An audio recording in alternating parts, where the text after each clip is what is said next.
Kami dari kelompok 15, nama saya Suatu Juliawan, NIM saya 1971650073, dan ada teman-teman saya yang namanya Wentina Sitompul sama Gracia Waltia. Nah, di sini kelompok kami kemarin sudah menjelaskan tentang tugas, fungsi, dan ketua Mahkamah Agung dan Mahkamah Konstitusi sekarang.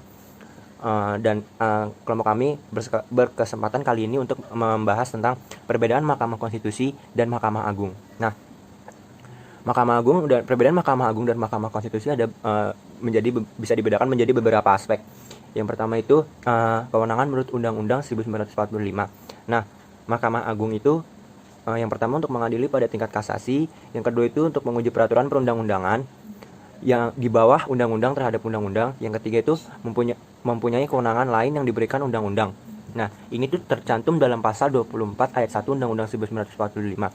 Nah, kalau Mahkamah Konstitusi itu yang pertama itu mengadili pada tingkat pertama dan terakhir yang keputusannya bersifat final untuk menguji undang-undang terhadap undang-undang dasar.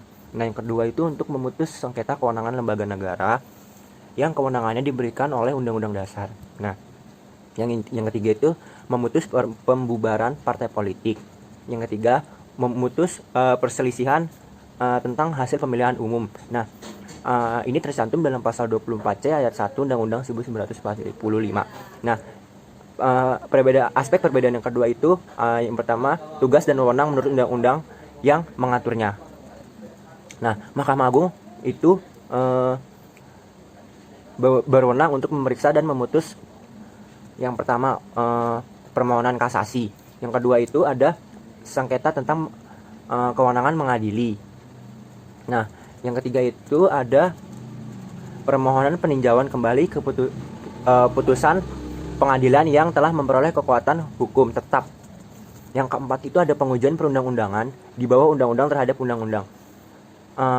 Yang keempat ini tercantum dalam pasal 31 UU nomor 5/2004. Nah, hal ini tercantum dalam pasal 28 ayat 1 Undang-Undang Mahkamah Agung. Nah, kalau MK itu berwenang mengadili pada tingkat pertama dan terakhir yang putusannya bersifat final untuk pertama menguji undang-undang terhadap Undang-Undang Dasar Negara Republik Indonesia 1945. Yang kedua itu untuk memutus sengketa kewenangan lembaga negara yang kewenangannya diberikan oleh Undang-Undang Dasar Negara Republik Indonesia tahun 1945. Yang ketiga itu memutus pembubaran partai politik. Yang keempat itu memutus perselisihan tentang hasil pemilihan umum. Nah, ini tercantum dalam pasal 10 ayat 1 Undang-Undang Mahkamah Konstitusi. Nah, selanjutnya akan dibahas oleh Wentina. Terima kasih. Menjelaskan tentang perbedaan Mahkamah Agung dan Mahkamah Konstitusi dari segi pencalonan hakim dan jumlah hakim. Yang pertama itu ada pencalonan hakim.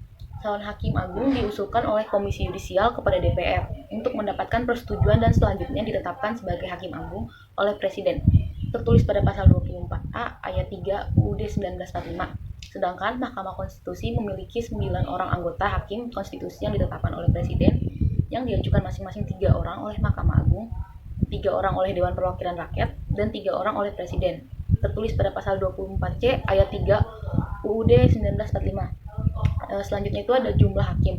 Jumlah hakim di Mahkamah Agung paling banyak 60 orang, tertulis pada pasal 4 UU 5/2004. Sedangkan di Mahkamah Konstitusi, susunan MK terdiri atas seorang ketua yang merangkap anggota, seorang wakil ketua yang merangkap anggota, dan 7 orang anggota hakim MK, tertulis pada pasal 4 ayat 2 UU nomor 8/2011. Selanjutnya saya akan menjelaskan perbedaan MA dan MK dalam hal cabang kekuasaan kehakiman. MA memiliki cabang kekuasaan yang terdiri dari badan peradilan yang berada di bawahnya dalam lingkungan peradilan umum, lingkungan peradilan agama, lingkungan peradilan militer, dan lingkungan peradilan tata usaha negara.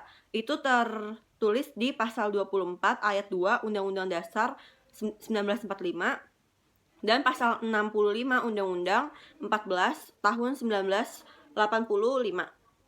Kalau misalnya MK dalam menjalankan kekuasaan kehakimannya, MK itu tidak memiliki cabang kekuasaan kehakiman. MK hanya ada satu dan berkedudukan di Ibu Kota Negara Republik Indonesia.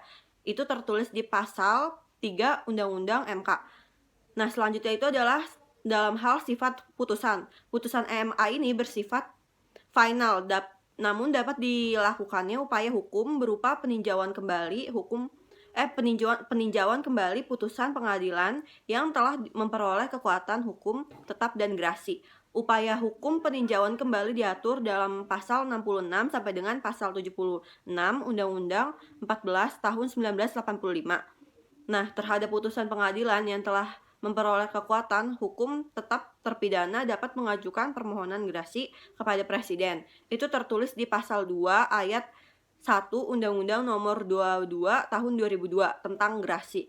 Kemudian MA memberikan nasihat hukum kepada Presiden selaku kepala negara dalam rangka pemberian atau penolakan gerasi. Itu tertulis di pasal 35 Undang-Undang 14 Tahun 1985. Kalau MK sendiri itu, putusan MK itu langsung memperoleh kekuatan hukum tetap sejak diucapkan dan tidak ada upaya hukum yang dapat ditempuh. Sifat final dalam keputusan Mahkamah Konstitusi dalam undang-undang ini mencangkup pula kekuatan hukum mengikat atau final and binding. Itu tuh tertulis di penjelasan pasal 10 ayat 1 Undang-Undang 8 tahun 2011. Nah, sekian perbedaan Mahkamah Agung dan Mahkamah Konstitusi dalam hal kewenangan menurut Undang-Undang Dasar 1945, terus tugas dan wewenang menurut undang-undang yang mengaturnya. Ketiga, mengenai pencalonan hakim, jumlah hakim, cabang kekuasaan kehakiman, dan sifat putusannya. Terima kasih.